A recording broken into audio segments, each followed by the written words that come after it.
Hai semuanya, perkenalkan nama saya Rinta Cahyani. Saya dari kelas PS25E dengan NIM 1106. Di sini saya akan membuat video mengenai eksplorasi tentang kritik terbesar terhadap filsafat dan tentu saja sanggahan paling kuat yang membuat filsafat tetap hidup sampai sekarang. Yang pertama, filsafat tidak berguna. Kritik ini paling sering diucapkan bahkan oleh orang populer seperti fisikawan Stephen Hawking yang bilang filsafat sudah mati. Coba kita lihat logika Aristoteles, dasar komputer, etika Kant, dasar hak asasi manusia. Justru sains lahir dari filsafat. Kalau filsafat tidak berguna, kita sekarang tidak punya teknologi, hukum modern, atau sains. Filsafat seperti akar pohon, tidak terlihat tapi menopang semuanya. Yang kedua, filsafat terlalu rumit dan enggak praktis. Banyak orang bilang filsafat membuat hal sederhana menjadi ribet. Nietzsche menyebutkan beberapa filsuf terlalu mengawang-awang. Pertanyaan dalam hidup memang tidak sederhana. Mau bahas moral, bahas benar salah, bahas kebebasan. Itu semua tidak bisa dijawab dalam satu kalimat. Justru filsafat membuat kita berpikir lebih dalam, bukan hanya sekedar menunggu jawaban instan. Yang ketiga, filsafat tidak memberi jawaban pasti. Soal moral, Tuhan, keberadaan manusia, semua diperdebatkan ribuan tahun. Jawabannya tidak pernah final. Justru karena hidup tidak punya jawaban pasti, filsafat itu penting. Karena filsafat mengajarkan kita berpikir, bukan memberikan jawaban instan. Seperti kata Socrates, aku hanya tahu bahwa aku tidak tahu. Kesadaran tidak tahu itu adalah awal kebijaksanaan. Yang keempat, filsafat hanya debat tanpa solusi. Banyak yang melihat filsafat sebagai debat panjang yang gak selesai-selesai. Debat bukan masalah, itu cara menemukan perspektif baru. Karl Popper bilang kemajuan terjadi karena kritik. Jika semuanya diterima tanpa adanya diskusi, dunia berhenti berkembang. Demokrasi, HAM, sains, itu semua muncul dari perdebatan filosofis yang panjang. Yang kelima, filsafat bertentangan satu sama lain. Rasionalis versus empiris, eksistensialis versus teologis, materialis versus idealis. Kayak perang dunia versi intelektual gak sih?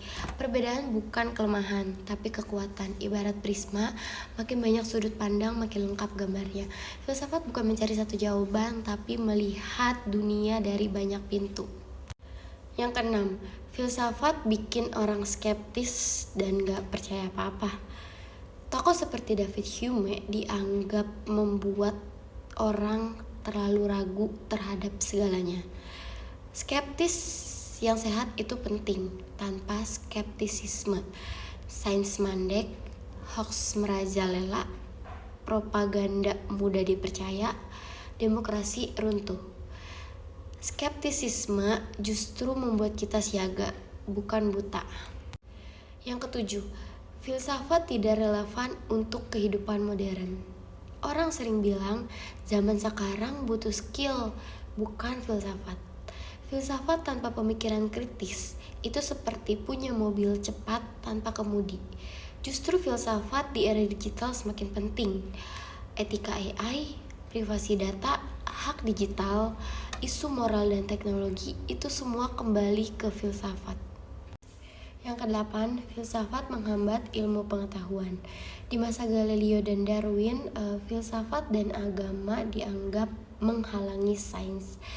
Memang ada momen ketika filsafat melemahkan sains, tapi filsafat juga mendorong lahirnya metode ilmiah, logika, dan kerangka berpikir.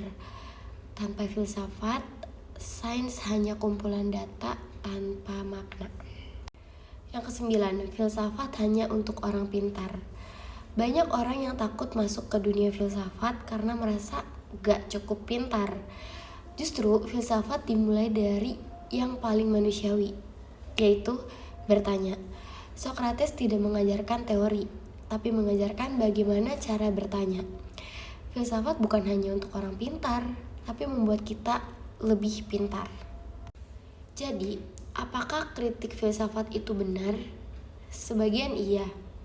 Filsafat memang rumit, kadang melelahkan, dan tidak memberi jawaban final. Tapi dibalik itu semua, filsafat memberi kita sesuatu yang jauh lebih penting, kemampuan untuk memahami dunia dan diri kita sendiri. Seperti yang dikatakan oleh Immanuel Kant, filsafat adalah latihan kebebasan berpikir. Dan selama manusia masih berpikir, bertanya, mencari makna, filsafat tidak akan pernah mati. Sekian video dari saya tentang mengeksplorasi kritik terbesar terhadap filsafat dan beberapa sanggahan paling kuat yang bikin filsafat masih hidup sampai sekarang. Kurang lebihnya mohon maaf dan terima kasih.